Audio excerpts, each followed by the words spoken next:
Managerial accounting. We're finally going to get to the fun part, which is how do I set a price? And when we set prices for products or services, there are a variety of approaches you can take. If I'm setting a price for an external market, I can use a cost-based method, and there's three cost-based methods we'll talk about. The first one is gross margin, and that really focuses on the income statement and setting a price based upon really focusing on the income statement. The return on assets model for setting prices based on cost also considers the cost of the resources that you have to employ in order to produce those products or services. So this is sometimes called the balance sheet approach. There is also, for services, time and materials, and that's something you're very familiar with if you've ever gotten a car fixed or had a house remodeled. It's where they charge you for your materials and for their time.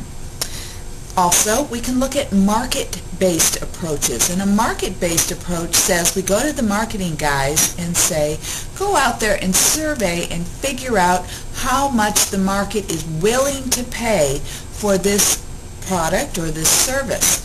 And so a lot of times market-based approaches for target costing is used for brand new products, because there are certain folks like me who like the latest toys and are willing to pay a premium to get those toys early.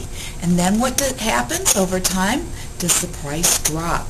A good example of a company that's used target costing or target pricing very successfully is Sony.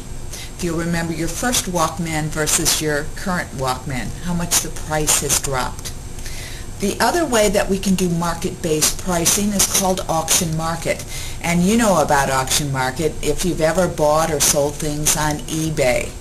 And eBay, you're able to follow those good economic rules of supply and demand, because you get enough bids and you get enough activity that you know what your ideal supply curve and your ideal demand curve look like, and you can find your price accordingly. Finally, if I look inside the business on how to set a price to transfer from one department or one division to another division, I'll use internal pricing called transfer pricing. And we'll talk about the ceiling and the floor and the cost plus and the market approaches to transfer pricing. So this is the chapter on pricing. How much should you charge?